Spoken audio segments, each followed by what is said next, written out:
Hello Year 4, it is Miss Martin. I hope you are doing well and staying safe. The next couple of days, we will be focusing on fractions.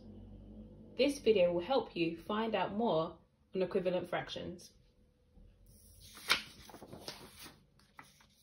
In the word equivalent, there is the root word equal.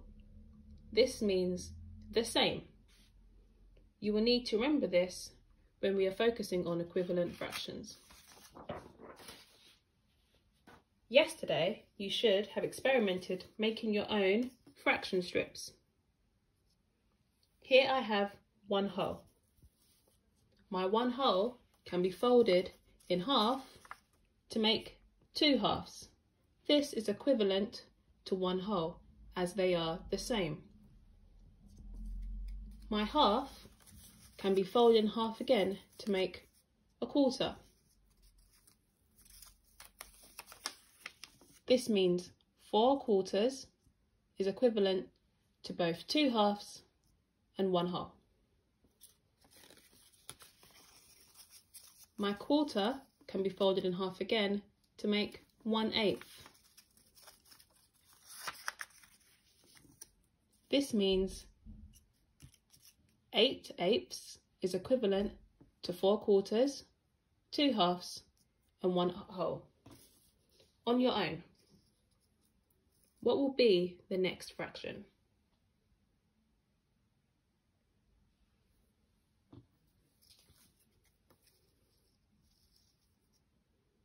One 1/16 is half of 1/8.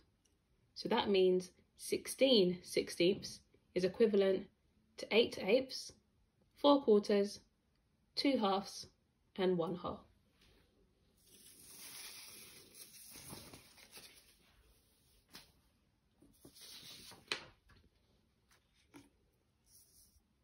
Here I have 3 fractions: 3/6, 2 quarters and 1 half.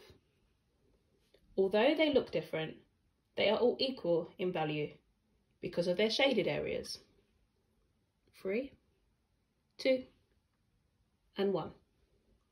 This means they are all equal to 1/2 of the circle.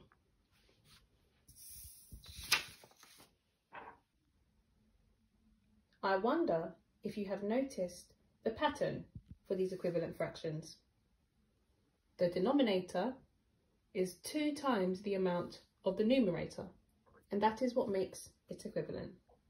For example, 4 divided by 2 is 2.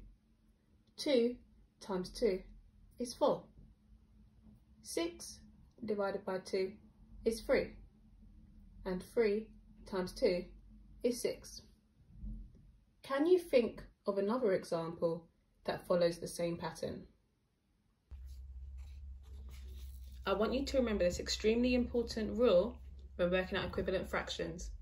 It might benefit you by noting it down in your maths book. Equivalent fractions can only be made by multiplying or dividing. So whatever I do to the numerator, which is my top number, I must do the same to my denominator, which is the bottom number.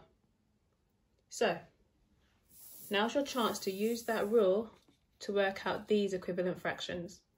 What will I do to these numbers to make my equivalent fractions?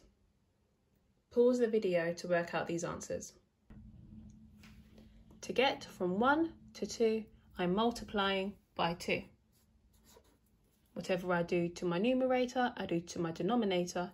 So 2 times 2 is 4. 3 times something is 12. 12 divided by 3 is 4. So I'm multiplying by 4 and doing the same to my denominator. 10 divided by 2 is 5. So I'm multiplying by 5 and again to my denominator. 40 divided by 4 is 10. So I'm multiplying by 10 and doing the same to my denominator. I hope this has helped you work out your equivalent fractions. Please remember this extremely important rule. Whatever I do to my numerator, I must do to my denominator. Myself and Miss Ryan miss you all so much. I hope you are all keeping safe at home, but still working extremely hard. I will see you next week with another maths video.